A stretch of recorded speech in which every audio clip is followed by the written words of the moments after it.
Nagliligtas siya ng buhay gabi-gabi bilang nurse.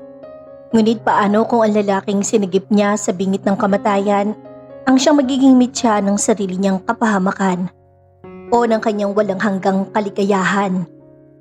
Si Myra ay isang dedikadong nurse na biktima ng maruming politika sa ospital.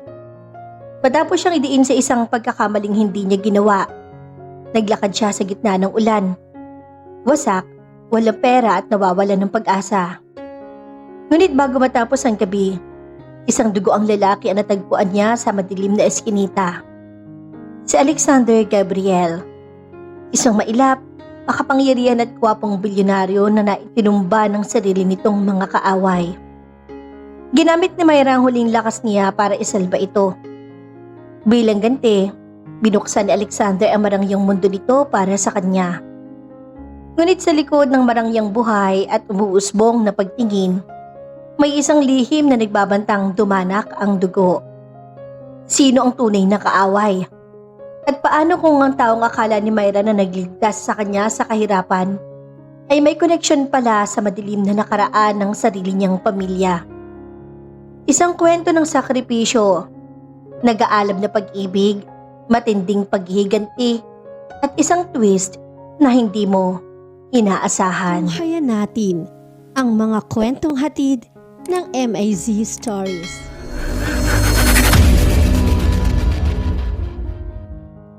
Patuloy ang pagbuhos ng malakas na ulan habang naglalakad si Myra sa kahabaan ng madilim na kalsada ng Maynila. Basang-basa na ang kanyang puting uniforme ng nurse, ngunit wala siyang pakialam. Mas malamig pa sa hangin dali ng bagyo ang nararamdaman ng kanyang puso. Hindi mo ba alam kung gaano kalaki ang pinsalang ginawa mo sa ospital na to, Myra? Ang boses si Dr. Alfero, ang head of nursing, ay patuloy na umuuga sa kanyang pandinig. Idiniin siya. Ninakaw ang mamahaling gamot sa laboratorio at sa kanya isinisi ang lahat dahil siya ang huling nakitang duty nurse doon. Alam ni Myra kung sino ang may gawa. Si Nurse Jessica, ang pamangkin na may-ari ng ospital na matagal nang mainggit sa kanya dahil sa kanyang husay at dedikasyon. Ngunit sino ba ang maniniwala sa isang simpleng nurse na nagmula sa hirap? Wala siyang koneksyon, wala siyang pera upang kumuha ng magaling na abogado. Sa isang iglap, tinanggalan siya ng lisensya at pinalaya sa parang isang kriminal. Diyos ko, ano na ang pamilya ko? Ano na ang mga gamot ng nanay ko? Bulong ni Myra sa gitna ng hikbi, habang sumasabay ang kanyang mga luha sa ulan. Nakarating siya sa isang medyo madilim at liblib na eskinita, malapit sa tinutulian niyang boarding house. Biglang napatigil si Myra nang makarinig siya ng mahinang ungol ng isang lalaki. May amoy ng bakal sa hangin, amoy ng sariwang dugo. Dinala siya ng kanyang insisto bilang isang nurse. Pinuntahan niya ang pinagmumulan ng tunog sa likod ng isang malaking basurahan. Doon, nakita niya ang isang lalaking nakandusay. Kahit marumi at puro ng dugo ang mukha nito, bakas ang matikas sa pangangatawan, at ang mamahaling suot nitong suit na punit-punit na. May malalim itong saksak sa tagiliran at tila binugbog ng matindi. Tulong! Mahinang anas ng lalaki bago ito tuluyang nawalan ng malay. Naku sir, maririnig mo ba ako? Huwag kang pipikit. Agad na lumuhod si Myra sa putikan. Kahit pagod at wasak ang sariling mundo, nang ibabaw ang sumpa niya bilang tagapaglinis ng buhay. Pinindot niya ang leeg nito upang tignan ng pulso. Mabilis, ngunit mahina. Ginamit niya ang kanyang dalang panyo at ang sariling jacket upang idiin sa sugat ang lalaki para mapigilan ang pag-agos ng dugo. Sa kabila ng dilim, hindi mapigilan ni Myra na mapatitig sa mukha ng estranghero. Matangos ang ilong nito, may matigas na panga at kahit natatakpan ng pasa ay kitang-kitang kakaibang kakisigan nito. Kailangan kitang madala sa ligtas na lugar, sabi ni Myra. Alam niya kung dadalhin niya ito sa pampublikong ospital. Baka mahanap ito ng mga taong gumawa sa kanya nito. Kaya naman, gamit ang lahat ng natitirang lakas, binuhat niya ang lalaki at dinala sa kanyang maliit na paupahang silid na ilang metro lamang ang layo. Ligtas na naipasok ni Myra ang lalaki sa loob ng kanyang maliit na kwarto. Agad niyang kinuha ang kanyang emergency medical kit na palagi niyang daladala.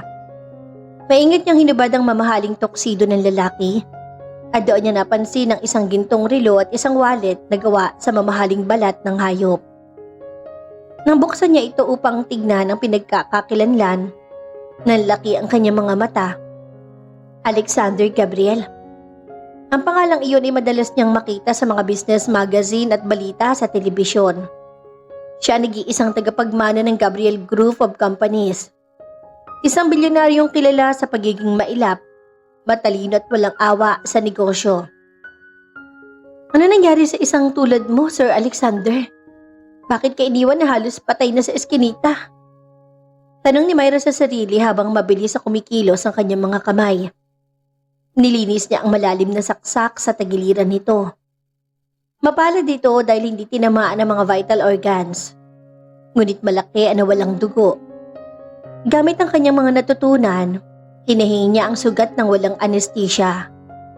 Napapakurot ang noo ni Alexander at tumigpit ang hawak sa kama, ngunit nanatili itong walang malay.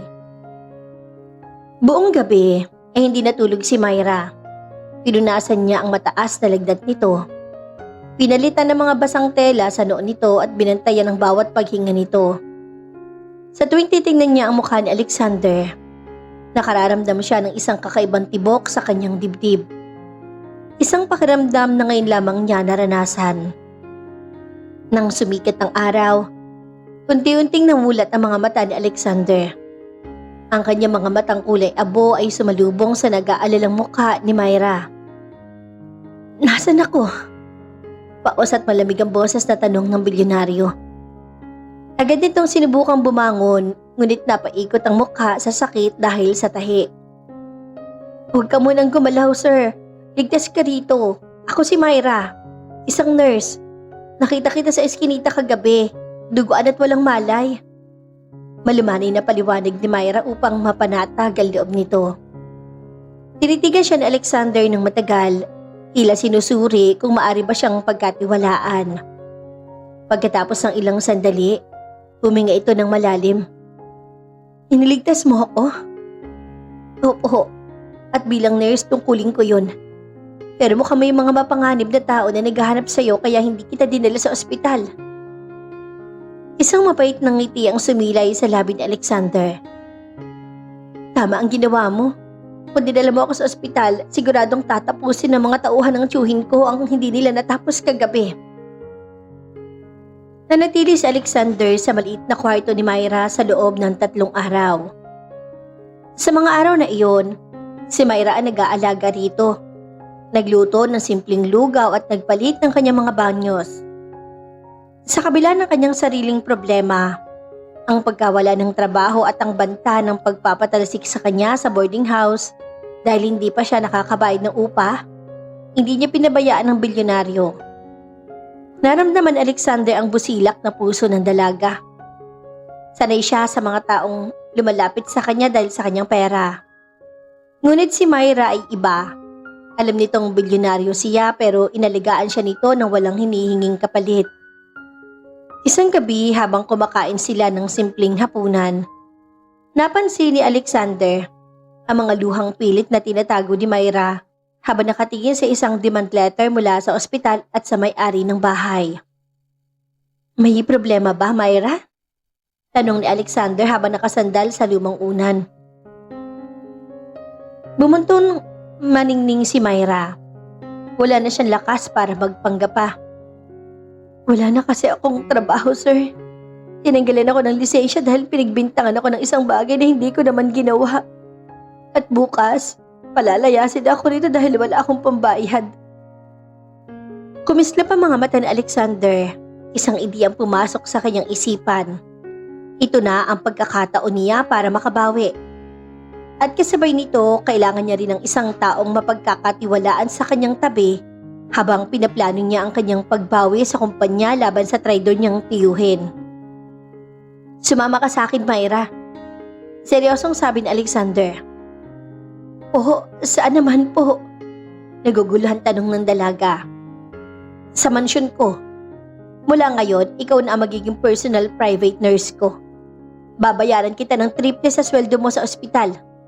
Babayaran ko lahat ng utang mo at sisiguraduhin kong mababawi mo ang lisensya mo kapag natapos na ang laban na to. Seryosong deklara ng bilyonaryo. Ngunit may isang kondisyon. Ano po yun? Kaba at pag-asa ang naghahalo sa dibdib ni Myra. Kailangan mo magpanggap bilang bago kong kasintahan sa harap ng media at ng pamilya ko. Kailangan kong ipakita sa kanila na hindi ako mahina at kailangan ko ng proteksyon laban sa mga planong pagpapakasal sa akin ng tiyuhin ko sa anak ng kalaban kong kumpanya. Gagawin mo ba? Napalunok si Myra. Isang mapangarib na laro ang pinapasok niya. Ngunit tumingin siya sa labas ng bintana, sa ulan at sa kawalan ng bukas. Tumitig siya sa mga mata ni Alexander at nakita ang determinasyon at isang uri ng init na nagpapabilis ang tibok ng kanyang puso. Sige Sir Alexander, tatanggapin ko ang alok mo. Salubong ang mga kilay ni Alexander habang nakatingin sa labas ng bintana ng kanyang itim na Rolls Royce. Sa tabi niya ay tahimik na nakaupo si Myra. Pigilang hininga habang mahigpit na nakahawak sa strap ng kanyang luma at kupas na bag. Ang suot nitong damit ay isang simpleng bestida na binili ng mga tauhan ni Alexander bago sila umalis sa boarding house. Kahit mura at walang dekorasyon, ang kulay pastel na tela ay tila napakakinang sa maputing balat ni Myra. At nagpalitaw sa natural nitong ganda na hindi nangangailangan ng kolorete. Nang pumasok ang sasakyan sa naglalakihang gintong gate ng Gabriel Estate, hindi napigilan ni Myra ang mapasinghap. Isang naglalakihang mansyon na may estilong klasikal ang sumalubong sa kanyang paningin. May malawak na fountain sa gitna at mga rebultong gawa sa marmol. Parang isang palasyo na napapanood lamang niya sa mga telenovela. Hindi niya akalaing ang lalaking pinunasan niya ng dugo sa isang madilim na eskinita ay nagmamay-ari ng ganito kalaking yaman. Huwag kang matakot, Myra. Basag ni Alexander sa katahimikan. Ang kanyang boses ay malalim ngunit may pahiwatig ng pag-aalaga na ngayon lamang niya pinarinig sa isang babae. Mula ngayon, ito ng tahanan mo. Walang sino mang makakapagpalaya sa iyo dito. Salamat, Sir Alexander. Pero sigurado ba kayo rito? Parang hindi ako nababagay sa ganitong kalaking lugar. Bulong ni Myra at ramdam ang matinding takot sa kanyang dibdib. Alexander, yan ang itatawag mo sa akin simula ngayon. Lalo na sa harap ng ibang tao. Tandaan mo ang kasunduan natin. Ikaw ang kasintahan ko. Paalala ng bilyonaryo habang bumubukas ang pinto ng kotse sa tapat na engrandeng hagdanan ng mansyon. Sinalubong sila ng dalawang hanay ng mga kasambahay na nakasuot ng uniforme sa pangunguna ng isang matandang mayordoma na si Aling Marta. Ngunit ang mas nakakuha ng atensyon ni Myra ay ang 3 taong nakatayo sa tuktok ng hagdan. Isang matandang lalaki na may hawak na baston, ngunit bakas ang otoridad. Si Don Eduardo, ang tiyuhin Alexander. Sa tabi nito ay si Katrina, ang magandang anak ng kasosyo sa negosyo ng pamilya Gabriel, na nakasuot ng mamahaling kulay pulang cocktail dress. At sa likod nila, halos manlamig ang buong katawan ni Myra nang makilalang ikatlong tao. Si Dr. Alfero, ang head of nursing na mismong nagtanggal sa kanya sa ospital.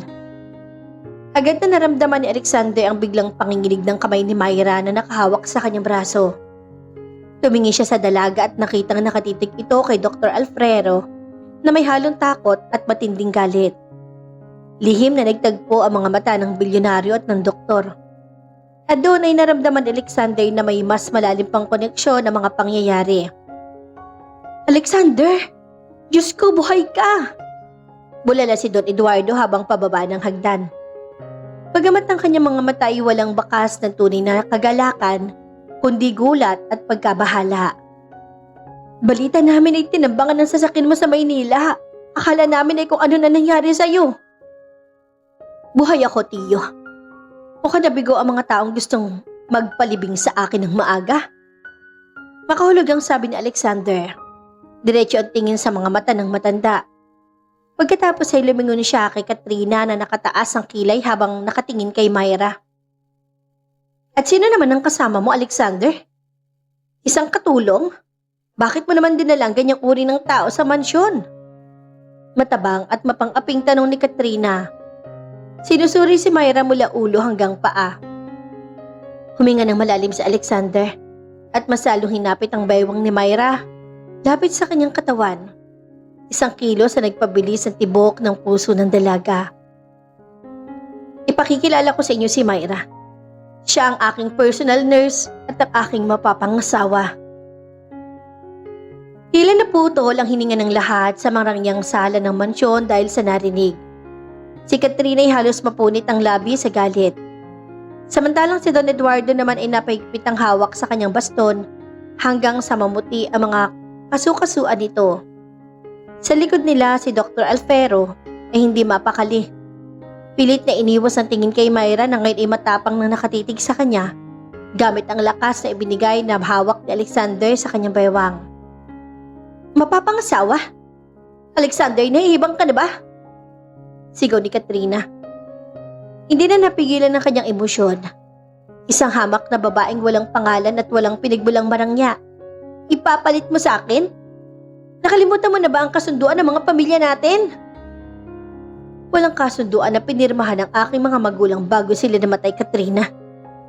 At kung meron man, ako ang nagpapatakbo ng buhay ko ngayon. Malamig at mariing tugon ni Alexander. Martha, ihanda ang pinakamagandang kwarto para kay Myra. Siguraduhin komportable siya at walang sino mang mag-aabala sa kanya. Matapos ang tensyong iyon, dinala si Myra sa isang napakalaking silid. Kahit marangya at malambot ang kama, hindi mapakali ang kanyang kalooban. Ang multo ng kanyang nakaraan sa ospital ay tila sumusunod sa kanya kahit sa loob ng palasyong ito. Maya-maya pa ay bumukas ang pinto at pumasok sa Alexander. Dalang isang basong mainit na gatas para sa kanya. Myra, may problema ba? Napansin ko kakaiba ang tingin mo sa doktor na kasama ng tiyuhin ko kanina. Seryosong tanong ni Alexander habang nauupo sa tabi niya. Alexander, basag ang boses ni Myra at hindi na napigilan ng pag-agos ng luha. Ang lalaking yun, si Dr. Alfero. Siya ang head of nursing na nagtanggal sa akin sa ospital. Siya ang nagpilit at nag-frame up sa akin na ako ang nagnakaw ng mga mamahaling gamot. Kahit alam kong wala naman akong kasalanan. Bakit siya nandito? At bakit magkasama sila ng tiyuhin mo? Nalaki ang mga mata ni Alexander. Biglang nagtagpi-tagpi ang mga peraso ng puzzle sa kanyang isipan. Isang matinding plot twist sa unti-unting nabubuo. Si Dr. Alfero ay ang personal na doktor ng kanyang tiyuhin na si Don Eduardo. At ito rin na nag-asikaso sa mga kaduda-dudang medikal na dokumento ng kanyang ama bago ito misteryosong namatay sa ospital ilang taon na nakakaraan. Ibig sabihin, pagpapatuloy ni Alexander na may madilim na mukha. Ang ospital kung saan ka nagtatrabaho ay isa sa mga dami corporation ng tiyuhin ko at ng pamilya ni Katrina. Ginamit nilang kapangyarihan nila para sirain ka. At ang pagtatangka sa buhay ko kagabi, sigurado may kinalaman din sila. Anong gagawin natin, Alexander? Natatakot ako. Masyado silang makapangyarihan. Panginginig na saad ni Myra. Hinawakan ni Alexander ang magkabilang pisngi ni Myra at tumitig ng diretsyo sa mga mata nito. Ramdam ni Myra ang init ng mga palad ng bilyonaryo na nagpapakalma sa kanyang takot. Isang matinding emosyon at sensasyon ang namagitan sa kanilang dalawa sa maliit na espasyong iyon. Huwag kang matakot, Myra. Iniligtas mo ang buhay ko sa kalsada. At ngayon, buhay ko naman ang gagamitin ko para protektahan ka. Hindi lang kita ililigtas sa kanila. Ibabangon ko rin ang pangalan mo at ibabalik ang lisensya mo bilang nurse.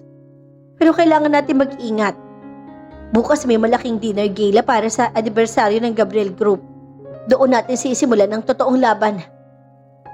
Sa gitna ng seryosong usapan, dahan-dahang inilapit ni Alexander ang kanyang mukha kay Myra. Naramdaman ng dalaga ang marahang paghinga nito sa kanyang balat. Nang maglapat ang kanilang mga labi, parang nawala ang takot, ang ulan at ang banta ng mga kaaway. Isang matamis, mapusok at mapagpalayang halik na nagpatunay na sa gitna ng panganib, ang kanilang mga puso ay tulad ng nahulog sa isa't isa. Ngunit sa labis na Sa labas na nakasarang pinto ng silid, nakatayo si Katrina.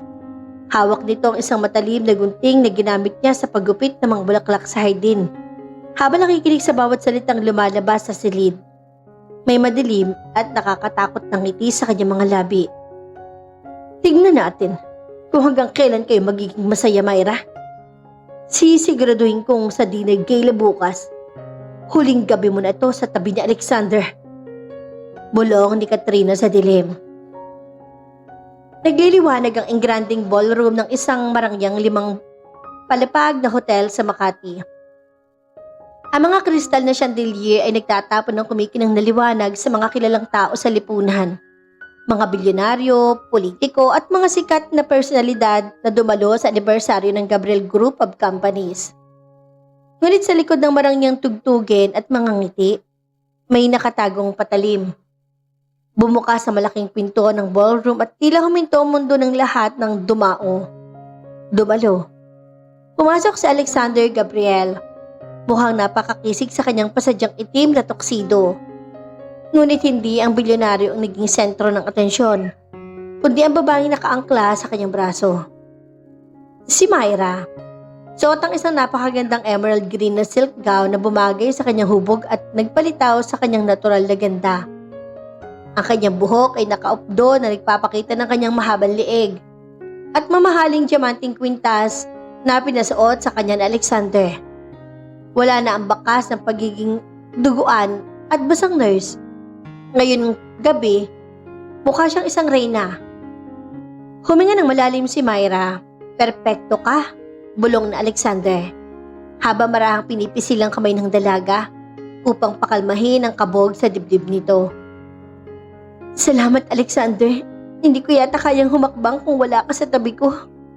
Sagot ni Myra na may pilit ng ngiti, bagaman ang kanyang mga mata ay nagsimula ng maghanap sa karamihan. Hindi nagtagal, hinarang sila ng pangkat ni Don Eduardo, Katrina at Dr. Alfero.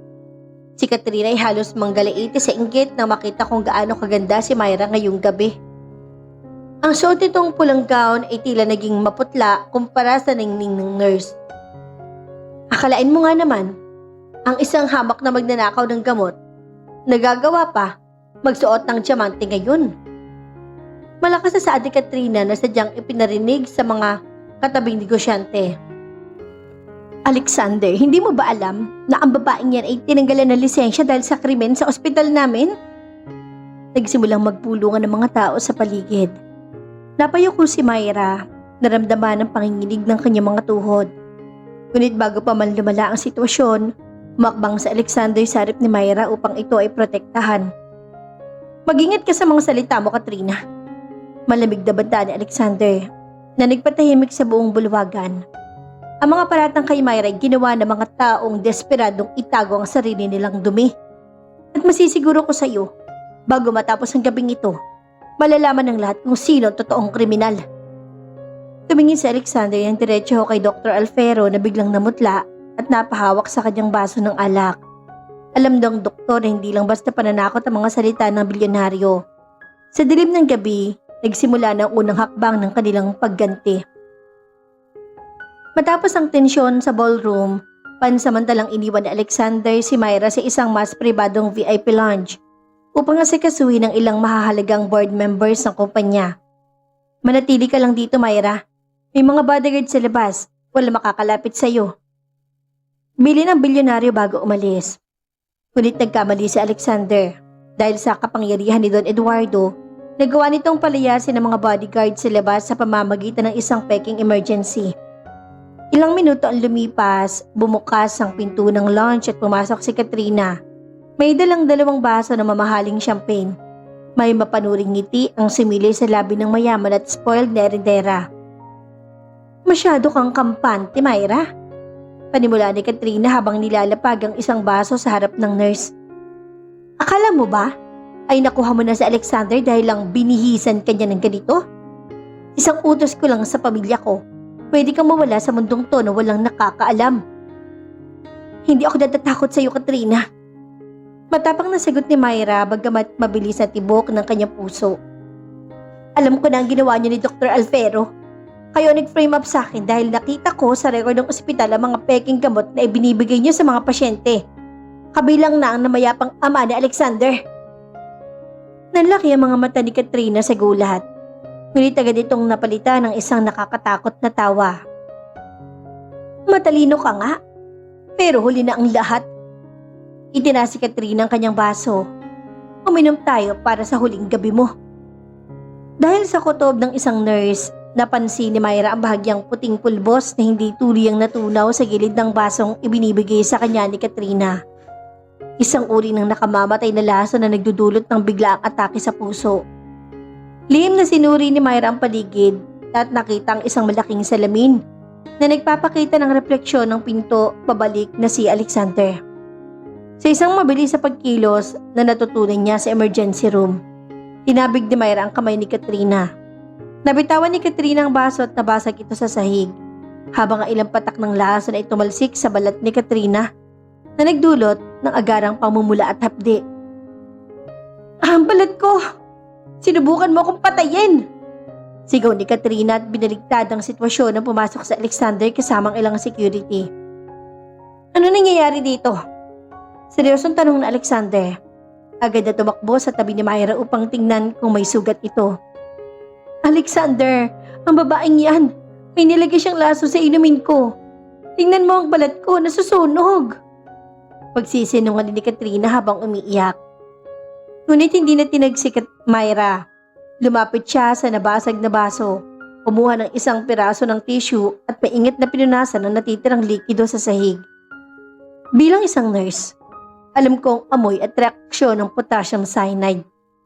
Alexander, may mga CCTV sa kwartong to na ipinaligay mo ng palihim. Tingnan natin kung sino talaga nagdala ng lason. Nang marinig ang salitang CCTV, tuluyan ng hina si Katrina. Alam niyang nahulog siya sa sarili niyang bitag. Tumingin si Alexander kay Katrina na may matinding muhi sa mga mata. Ipalabas sa mga pulis. Malamig na utos sa Alexander sa kanyang mga tauhan. Gabi ng pagtutos ngayon at kayong unang babagsak. Hindi magkamayaw ang mga bulungan sa loob ng VIP lounge nang pumasok ang 4 na armadong pulis. Sa pangunguna ng isang matatag na inspektor, si Katrina hysterical na, pilit na nagpupumiglas habang hinahawakan ng mga otoridad ang kanyang magkabilang braso. Ang marangyang pulang gown nito ay nagusot na at ang kanyang mukha ay basang-basa ng luha at galit. Bitawan niyo ko! Hindi niyo ba kilala kung sino ang pamilya ko? Alexander, pagsisisihan mo to. Kakasuhan ko ang nurse na yan ng defamation. Sigaw ni Katrina habang nalilisik niyang mga mata ay nakatitig kay Myra. Ang mga ebidensya ang magpapasya, Miss Herrera. Malamig na pahayag ni Alexander habang nakatayo sa tabi ni Myra. Ang kanyang braso ay protektadong nakapulupot sa balikat ng dalaga. Nakuha na ng aking IT team ang kabuang kuha ng hidden CCTV sa silid na to. Kitang-kita ron ang paglalagay mo ng kemikal sa baso ni Myra. Ang tissue na ginamit ni Myra para ipuna sa lason ay nasa kustodiya na rin ng mga forensic ng pulis. Hindi ito maaari. Eduardo, tulungan mo ko. Pagmamakaawa ni Katrina nang makita si Don Eduardo na pumasok sa silid, kasunod ng ilang piling board members. Ngunit sa halip na tulungan, isang malamig na tingin lamang ang binigay ng matanda sa dalaga. Alam ni Don Eduardo na kapag pinagtanggol niya si Katrina, baka madamay ang sarili niyang mga plano. Alexander, kung nagkasala nga si Katrina, hayaan nating ang batas ang humusga sa kanya. Ngunit huwag mong kalimutan ang reputasyon ng kumpanya natin. Seryosong sabi ng matanda, pilit na pinananatili ang kanyang otoridad gamit ng kanyang baston. Huwag kang mag-alala, Tiyo. Isang mapait na ngiti ang sumilay sa labi ni Alexander. Ang reputasyon ng kumpanya ay mas lalong lilinis kapag ang lahat ng bulok na parte nito, kabilang na ang mga taong pumatay sa aking ama, ay tuluyan ng natanggal. Namilog ang mga mata ni Don Eduardo sa narinig. Ngunit bago pa man ito makasagot, hinarap na Alexander si Myra na may buong pagmamalaki sa harap ng mga board members. Makinig kayong lahat. Deklara ng bilyonaryo sa malakas na boses. Si Myra hindi isang kriminal. Siya ang biktima ng isang maruming frame-up sa ilalim ng pamamahala ni Dr. Alfero at Pamilya Herrera upang patahimikin siya dahil sa mga ebidensyang hawak niya. Mula sa gabing ito, ang Gabriel Group ay magsasampa ng formal na petisyon sa Professional Regulation Commission upang ibalik ang kanyang lisensya. At itatalaga ko siya bilang Chief Medical Consultant ng ating itatayong bagong medical foundations. Napasingap si Myra sa labis na emosyon. Ang hustisyang akala niya ay tuluyan ng nawala sa kanyang buhay ay dahan-dahang nagbabalik. Lahat ng ito ay dahil sa lalaking iniligtas niya sa gilid ng kalsada. Habang abala ang lahat sa pag-aresto kay Katrina, naging alertong ang instinto ni Myra bilang nurse. Napansin niya unti-unting umaatras si Dr. Alfero patungo sa likod na pinto ng ballroom. Nang makalabas ito, agad na kinalabit ni Myra si Alexander. Alexander, si Dr. Alfero, tumatakas siya! Mabilis sabi ni Myra. Hindi nag-aksaya ng panahon si Alexander, kasama ang kanyang head of security na si Mark at si Myra na ayaw magpahuli. Hinabol nila ang doktor patungo sa basement parking ng hotel. Umalingaw at tunog ng mga takong ni Myra at sapatos sa Alexander sa malamig na sementong palapag. Alfero, huwag ka na tumakbo. Hawak na ng mga pulis ang airport at lahat ng borders. Sigaw ni Alexander nang makitang papasok na ang doktor sa isang pilak na SUV. Napatigil si Dr. Alfero, hingal-hingal at bakas ang kawalan ng pag-asa sa mukha. Humarap ito sa kanila, may hawak na isang itim na envelope na naglalaman ng mga dokumento. Huwag kayong lalapit! Sigaw ng doktor. Nanginginig ang mga kamay. Alexander, akala mo ba, ang tiyuhin mo lang at ang mga Herrera ang may sala? Kung alam mo lang kung sino totoong nangyari sa ama mo. Anong ibig mong sabihin? Singal ni Alexander. Handa nang sumugod ngunit pinigilan siya ni Myra sa braso dahil sa panganib. Ang ama mo, hindi siya namatay dahil sa sakit. Binigyan siya ng maling gamot sa utos si Don Eduardo. Pag-aamin ni Dr. Alfero na nagpayanig sa buong pagkatao ni Alexander. At ang pamilya ng nurse na yan. Itinuro ng doktor si Myra. Ang tatay ni Myra, ang unang nakatuklas sa maling medikal na eksperimento ng kumpanya ninyo. 20 taon na nakakaraan. Kaya pinagbintangan at sinira ng pamilya mo ang tatay niya hanggang sa mamatay ito sa hirap. Isang nakakabinging katahimikan ang namayani sa basement. Napabitaw si Myra sa braso ni Alexander. Ang kanyang mga mata ay napuno ng luha habang nakatingin sa bilyonaryo. Ang pamilya pala ni Alexander ang dahilan kung bakit naghirap at nawasak ang pamilya niya noon. Ito ang pinakamabigat na plot twist na hindi niya inaasahan. Ang tadhana ay tila naglalaro sa kanila. Ang anak ng taong sumira sa kanyang pamilya ay ang lalaking minamahal niya ngayon. Myra, hindi ko alam. Gulantang at basag ang boses ni Alexander. Ramdam ang bigla ang pader na namuo sa pagitan nilang dalawa. Ngayon, tingnan natin kung magagawa niyo pang mag-ibigan. Tawa ng doktor habang mabilis na sumakay sa kotse at pinasibot ito patungo sa exit. Bago pa man makahabol si Mark, hinarap na Alexander si Myra na ngayon ay tahimik na umiiyak. Tinatanggal ang diamanting kwintas na ipinasuot sa kanya. Myra, pakiusap, makinig ka sa akin. Pagsusumamon Alexander. Hinawakan ng malamig na kamay ng dalaga. Ang nakaraan ng pamilya ko ay hindi ko kagustuhan. Narito ako para itama ang lahat ng pagkakamali nila. Huwag kang lumayo sa akin. Tumingin si Myra sa mga mata ni Alexander. Nakikita niya ang tapat na pagmamahal nito. Ngunit ang bigat ng nakaraan ay tila sumasakal sa kanya. Kailangan ko ng oras, Alexander. Masyadong masakit. Masyadong magulo. Masyado na magulo ang mundong to. Binitawan ni Myra ang kamay ng milyonaryo at dahan-dahan naglakad palayo sa basement. Iniwan si Alexander na nakaluhod sa semento.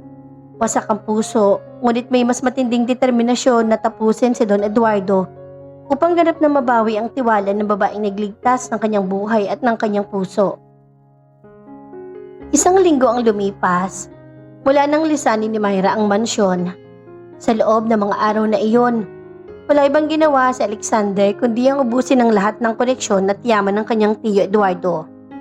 Ginamit niya ang mga dokumentong nakuha ng pulisya mula sa sasakyan ni Dr. Alfero matapos itong maaresto sa karatig lalawigan.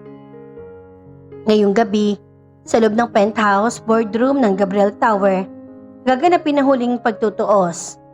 Nakatayo si Don Eduardo sa tapat ng malaking glass window. Nakatingin sa nagkikislap ang mga ilaw ng lungsod. Hawak pa rin ito ang kanyang baston, ngunit ang kanyang mga kamay ay nanginginig na sa galit. Sa harap ng mahabang mesa, nakaupo si Alexander kasama ang mga opisyal ng National Bureau of Investigation. Huli na ang lahat, tiyo. Malamig ang boses ni Alexander. Ang lahat ng mga bank accounts mo sa labas ng bansa, ang mga dami corporations na ginamit mo para sa peking gamot sa ospital ni na Katrina, at ang medical na ulat na nagpapatunay na nilason mo si Papa. Hawak na ng mga otoridad. Akala mo ba ganun kadali akong pabagsakin, Alexander? Sigaw ni Don Eduardo. Binaliwala ang kanyang imahe bilang kagalang-galang na matanda. Ako ang nagpatakbo ng kumpanyang ito. Habang bata ka pa, nararapat lang sa akin ang lahat ng to. Biglang bumukas ang pinto ng boardroom at pumasok si Myra, kasama si Mark na head of security. Bahagyang napatayo si Alexander na makita ang dalaga. Bakas ang pangungulila sa kanyang mga mata. Ngunit bago pa man makalapit si Alexander, mabilis na kumilos si Don Eduardo. Sa kabila ng kanyang edad, nagawa nitong hilahin si Myra at maglabas ng isang maliit na kalibre ng baril mula sa kanyang suit. Huwag kayong lalapit. Isang hakbang, Alexander. At itutulad ko ang nurse na ito sa tatay niya. Banta ni Don Eduardo habang nakatutok ang baril sa sentido ni Myra. Alexander, wag! Pigil hiningang sabi ni Myra. Bagamat bakas ang katapangan sa kanyang mga mata bilang isang nurse na sanay sa mga sitwasyong buhay at kamatayan. Huwag kang papayag sa gusto niya. Bitawan mo siya, Eduardo. Ako ang may kasalanan sa iyo. At huwag mong idadamay ang babaeng walang kinalaman dito. Sigaw ni Alexander. Dahan-dahang itinataas ang kanyang mga kamay habang humahakbang pasulong upang kuhanin ang atensyon ng matanda. Kung hindi dahil sa tatay niya, hindi sana nabaligtad ang mga plano ko 20 taon na nakakaraan. At kung hindi dahil sa kanya, patay ka na sana sa eskinita. Humihingal na sulyap ng matanda. Sa isang iglap, habang nakatingin si Don Eduardo kay Alexander, ginamit ni Myra ang kanyang kaalaman sa anatomy. Pabilis niyang siniko ang particular na nerve sa braso ng matanda na humahawak sa baril, na nagdulot ng biglang pamamanhid nito. Nabitawan ni Eduardo ang baril. Isang putok ang umalingaw-ngaw sa silid ng aksidenteng makalabit ng matanda ang trigger. Bago ito tuluyang mabitawan. Myra! Sigaw ni Alexander. Tumakbo si Alexander at sinalo ang katawan ni Myra na dahan-dahang natumba. Ngunit salit na si Myra ang matamahaan, doon niya napansin na ang bala ay dapo lamang sa balikat ng dalaga. Habang ang mga ahente ng NBI ay mabilis nang dinaluhong at pinagtapa si Don Eduardo sa sahig.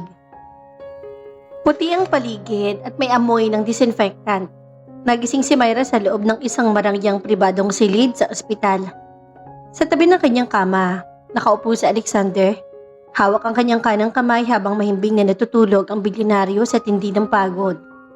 Baka sa mukha nito ang mga luhang natuyo na. Bahagyang gawlaw si Myra, na nagdulot ng bahagyang kirot sa kanyang kaliwang balikat na may benda. Sa kaunting kaluskos, agad na namulat ang mga mata ni Alexander. Myra, salamat sa Diyos, gising ka na. Nag-aalalang sabi ng bilyonaryo. Agad na hinalikan ng likod ng kamay ng dalaga. Huwag mo muna akong kausapin kung masakit pa, tatawagin ko ang doktor. Alexander, okay lang ako. Dablis lang naman, di ba? Mahinang ngiti ni Myra at naramdaman ng labis na init sa kanyang puso nang makita kung gaano siya kahaliga sa lalaki. Yumuko si Alexander, tila nahihiya at may dalang mabigat na dalahin. Gusto kong humingi ng tawad sa lahat ng ginawa ng pamilya ko sa pamilya mo noon, Myra. Alam kong hindi sapat ang perang meron ako para ibalik ang buhay ng tatay mo.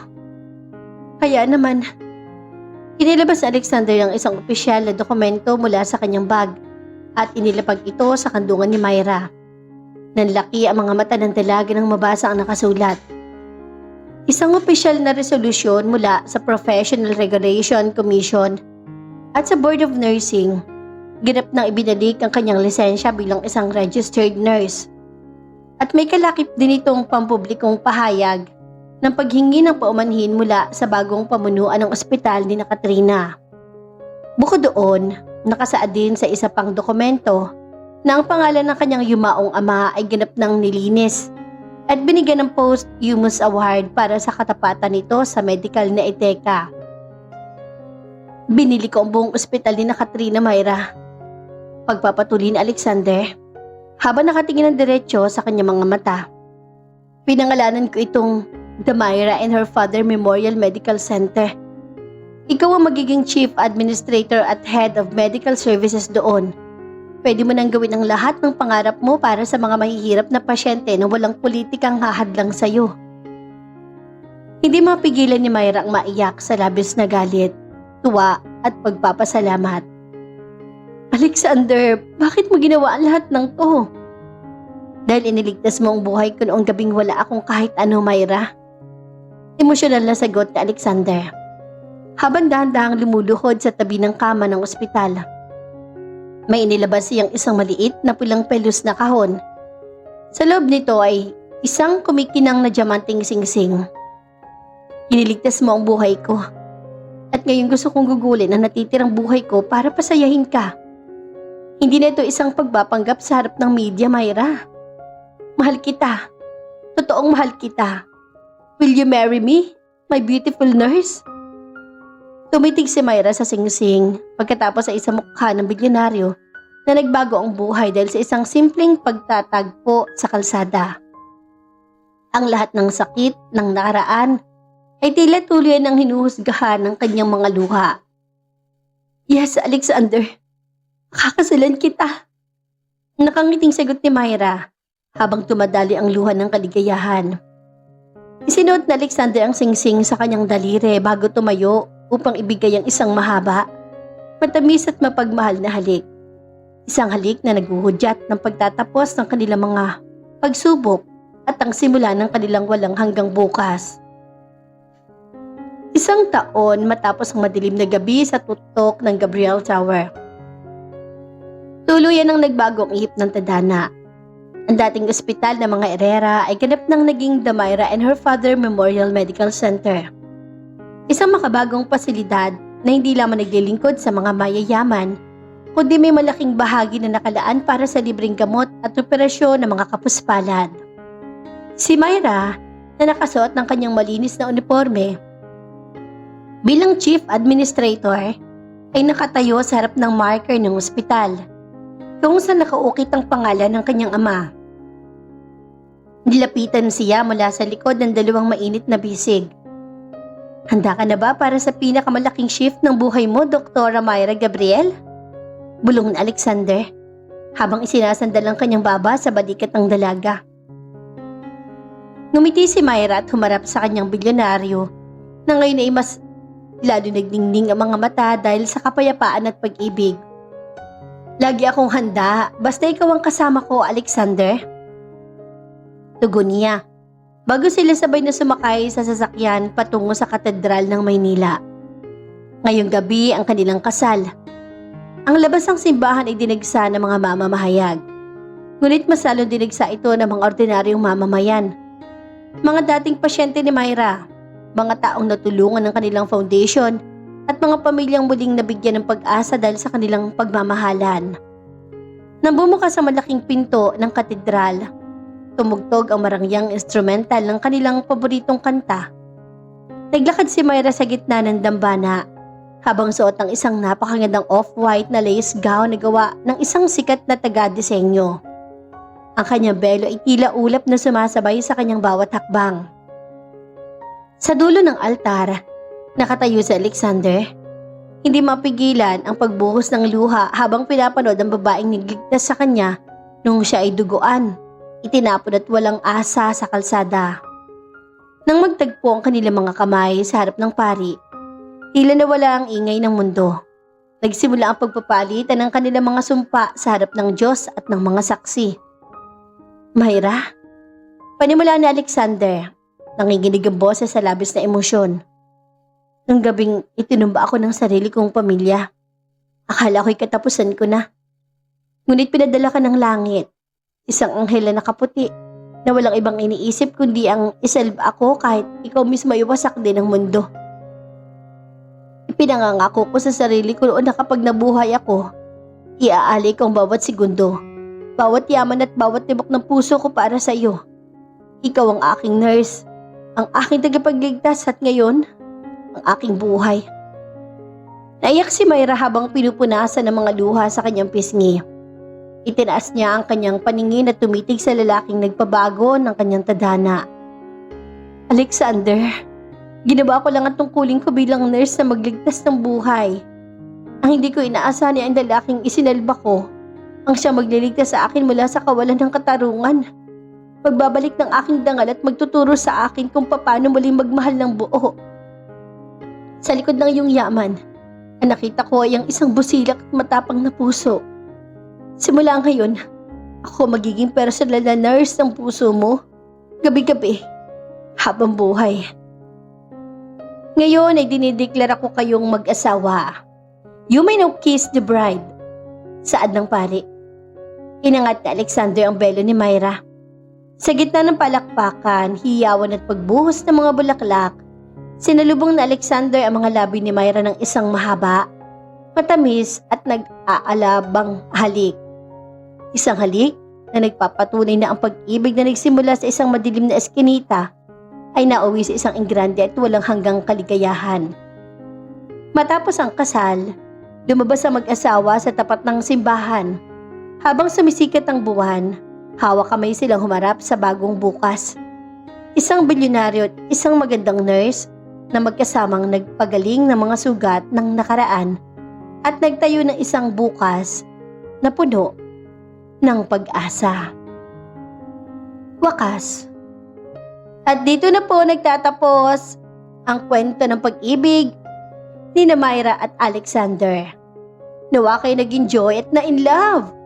Samahan niyo po akong muli sa mga susunod pang nakaka-inspire at nakakakilig na mga kwento ng pag-ibig na aking ibabahagi. Maraming salamat po. Hanggang sa muli. God bless us all.